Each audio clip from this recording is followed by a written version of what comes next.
Mimi ninaitwa Geoffrey Austin Kibona, ni mwinjilisti. 15 za Injili. Naomba tuombe.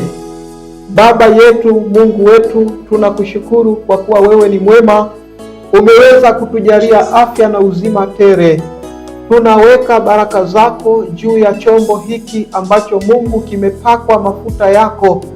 Tunaomba Mungu, maneno haya ambayo umeweka ndani yangu yakapate kupaa kwa watoto wako ambao umewakusudia, Bwana. Kila neno litakaloenda kuanguka likapate kuwakomboa watoto wako kama ulivyokusudia. Ninaalika ulinzi wa malaika wako wakapate kulifikisha hili neno sawa nawe ulivyoweza kulituma. Katika jina la Yesu Kristo, anza nasi, maliza nasi. Amen. Wakati tunaendelea kusikiliza hili neno la Mungu katika dunia hii tulionayo, ni kuombe baba yangu, mama yangu, dada yangu, kaka yangu, tuwe attention kusikia Mungu anataka kusema nini nasi. Nguvu za Mungu katika mwili wa binadamu ndicho tutakachoenda kukumbushana kwa siku ya leo. Nguvu za Mungu katika mwili wa binadamu. Tukisoma katika uumbaji wa Mungu katika kile kitabu cha Mwanzo sura ile ya kwanza mstari wa 26, nao unasema, Mungu akasema, na tumfanye mtu kwa mfano wetu, akatawale samaki wa majini, ndege wa angani, akatawale vitu vyote vilivyopo katika huu ulimwengu. Lengo la hilo ni kwamba pale amesema na tumfanye mtu akatawale, hilo ndiyo lengo. Uliumbwa wewe na Mungu kuwa mtawala. Hili ni habari ya rohoni. Habari ya rohoni kwamba Mungu aliona akufanye wewe mwanadamu na akupe nguvu ndani yako ya utawala. Unaweza ukawa na maswali mengi na kujiuliza kwamba nguvu hiyo ya utawala kwa nini sasa hauna, au kwa nini haitendi kazi ndani yako? Unakuwa na maswali mengi, lakini tutaenda kusoma katika Mwanzo hiyo sura ile ya 3 mstari ule wa kwanza hadi mstari ule wa 5 pale chini. Uendelee kusoma. Kulikuwa na mtu mmoja, kulikuwa na kiumbe kimoja kilichokuwa kijanja sana, ambacho kilikuwa ni nyoka. Huyu nyoka aliweza kumdanganya mwanamke, na mwanamke pia akaweza kufuata kula lile tunda, na alipokula akamletea na mume wake. Baada ya pale, pointi iliyopo ni kwamba walijiona wao wako uchi wakakimbia. Walijiona wako uchi wakakimbia. Swali langu ni kwamba walikuwa wapi kukimbia kabla hawajala lile tunda? Maana tayari ile nguvu ya utawala walikuwa wamepokonywa. Ile nguvu ambayo Mungu aliweka ndani ya mwanadamu ya utawala walikuwa wamepokonywa. Hivyo hata sisi kwa siku hii ya leo, kwa muda huu wa leo sasa, Mungu alishawekeza hivyo vitu viko ndani yetu, lakini shetani amefanya ujanja kutupokonya. Ameweza kupokonya nguvu za rohoni, hajapokonya nguvu za mwilini.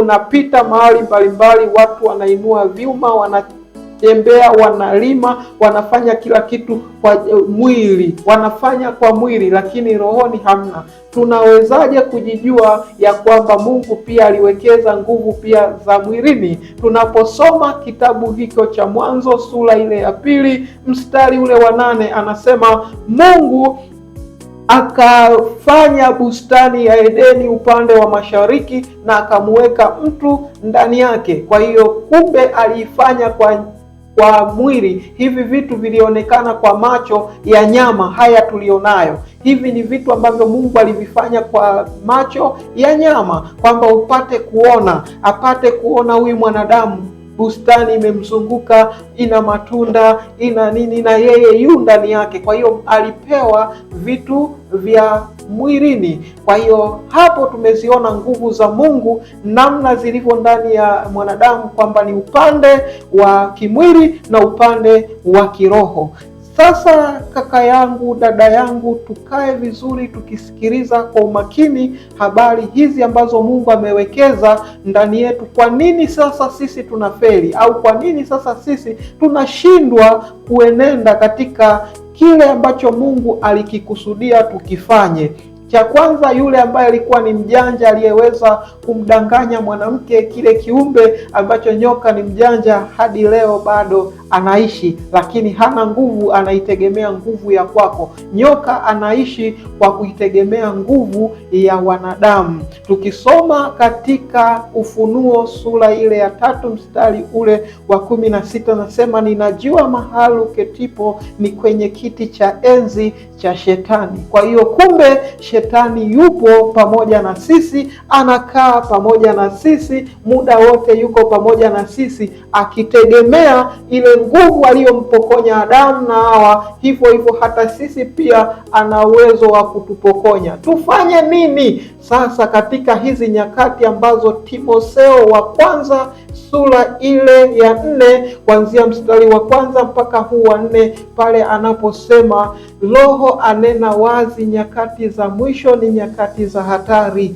Wengi watajitenga na imani, kusikiliza roho zidanganyazo na mafundisho ya kimashetani, na wengi watakataza msioe, musile vyakula fulani. Ukisoma mahali pale panaeleza yote haya. Kwa hiyo kama Shetani amepata hiyo nafasi ya kuendelea kudanganya na kutufanya tuwe mafundisho wa kimashetani, njoni kuambie rafiki yangu, ndugu yangu, Yesu mwenyewe alipokuwa duniani hapa, Shetani alitaka kumdanganya Yesu. Shetani alitaka kumdanganya Yesu. Tunaposoma katika Luka sura ile ya 4 ule mstari wa 1, anasema baada ya Yesu kupandishwa nyikani kufunga siku 40, mjaribu akaja akamwanza kumjaribu kwamba ikiwa wewe mwana wa Mungu, badili mawe haya yawe mkate. Hakumuogopa Yesu kwamba amefunga siku 40, alishindwa kuogopa. Hivyo basi, rafiki yangu, kaka yangu, dada yangu, mama yangu, baba yangu, hata sisi yatupasa katika hali hiyo hiyo tulionayo kwa muda huu, tumtegemee huyu aliyeshinda, aliyemshinda Shetani kwa neno, alimshinda, waliweza kushindana. Huyo tutakapoweza, hivyo tutakavyoweza, ndivyo vitakavyotusaidia sisi kusogea katika njia ambayo Mungu ametukusudia. Tutembee katika kweli ya Mungu muda wote na wasaa wote, tukiendelea kusoma, tukiendelea kusogea katika njia za Mungu anazohitaji sisi tusogee. Mungu kuna mahara ametuandalia, Mungu kuna mahara ametuwekea. Yatupasa sisi kujitoa sasa. Tutakapokuwa tumejitoa kwa nguvu zetu, kwa mioyo yetu, tutakapokuwa tumejitoa kwa mali zetu, tumejitoa kwa kila kitu, tukaenda kwa Mungu, Mungu ni lazima afanye jambo juu yetu. Zile nguvu ambazo haijarishi tumeibiwa, haijarishi zimechukuliwa, Mungu atatusaidia, na Mungu atatuonyesha njia, na Mungu ataturudisha kwenye zile nafasi zetu tulizonazo. Yesu aliturudishia zile nafasi tulizonazo, lakini Shetani alivyomjanja bado anaitamani hii nafasi kuichukua. Ndipo tunatumia damu ya Yesu muda wote kwa ajili ya utakaso, kwamba hata kama tutakuwa tumechafuka, hata kama tutakuwa tumenena vibaya, hata kama tuwe tumekwaza, hata kama tumefanya vurugu ya namna yoyote ile, ni lazima tu Mungu wetu, Yesu wetu, tunapomwita atatutakasa. Tukisoma katika Injili ya Marko sura ile ya 10, tukisoma mstari wa pale chini, kuna mahara utafika, atasema Yesu alipoitwa na yule tajiri, mtu mwema, Yesu akasema, kwa nini unaniita mimi mwema? Hakuna mwema chini ya jua isipokuwa ni Mungu peke yake. Kwa hiyo sisi ni wadhaifu. Kama tu wadhaifu, Mungu anayajua madhaifu yetu. Hivyo basi tufanye toba kila tuitwapo leo, tunyenyekee kwa Mungu. Wanasayansi tulipokuwa tunasoma Holmes Law ile ya 3, alikuwa anasema kama kuna kiungo chako cha mwili kinafanya kazi, basi hicho kitakuwa kina nguvu na tena kitakuwa, na kama hakifanyi kazi kitakuwa dhaifu na mwisho wa siku kitapotea kabisa. Alikuwa amesema, ngoja ni state, anasema when some part of our body are used, it became strong and develop. If are not used, it became sin and disappear. Maana sasa kama tutakuwa tunafanya habari za kiroho bila kushirikisha mwili, tutakosea, na kama tutafanya za kiroho za kimwili bila kushirikisha roho, tutakosea. Hivi vitu vinaendana pamoja. Hii ni pati ya mwanadamu, hivi ni moja ya pati za mwanadamu mbele za Mungu. Ukijiona wewe ni mwana wa Mungu, basi ujue una pati hizi mbili. Hizi pati zitumike ipasavyo, kila kiungo kitumike, kila pati yake itumike. Kwenye roho itumike, kwenye mwili itumike. Utakapoweza kuvitumia hivi kwa wakati mmoja na kwa uzuri, utakuwa una nguvu. Nguvu utakayokuwa nayo ni ya tofauti.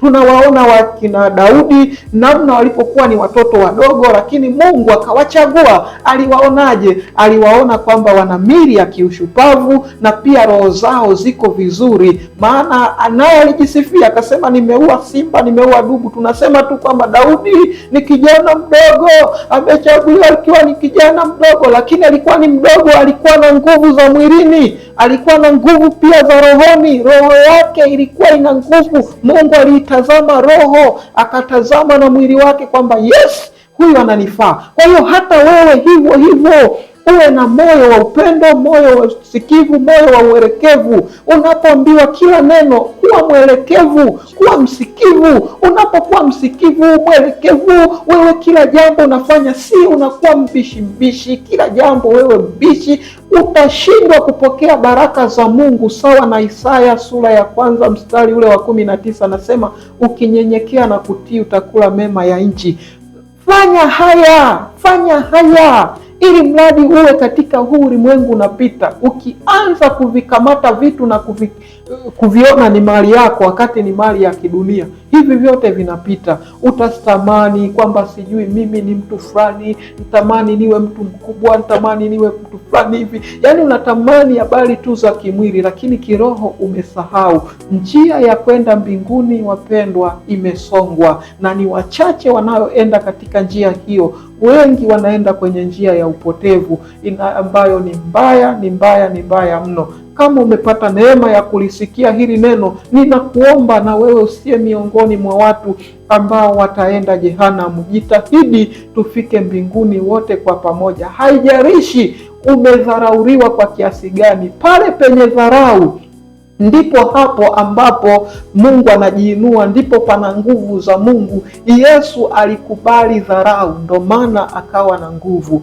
Hata wewe utakapokubali dharau, ndipo unapopewa nguvu. Watu watakapokubeza, watu watakapokucheka, watu watakapokuzomea, watu watakaposema ya kusema kila aina, Mungu yeye pekee ndiye atakaye kuinua, maana hapo ndipo pana nguvu yake. Daudi walimdharau ndugu zake, tupa kule, nenda kalishe kondoo, lakini Mungu alikuwa amemheshimu. Hata hivyo tunaenda kuona kwa habari ya wana wa Israeli, ambapo huyu Yusufu ambaye alikuwa ni mdogo walimdharau. Mota ndoto huyo, anaota ndoto nini? Baba zake wenyewe pia, hata babake mzazi alimdharau, akasema wewe, kwa hiyo mimi na mama yako tutakusujudia wewe.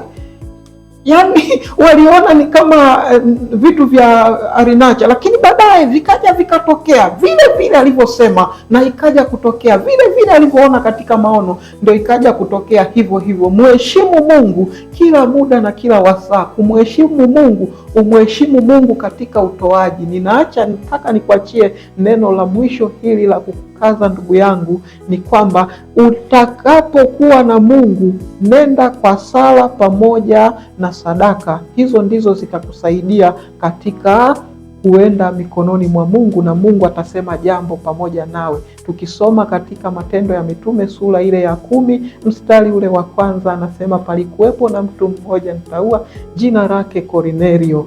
Naomba tuombe.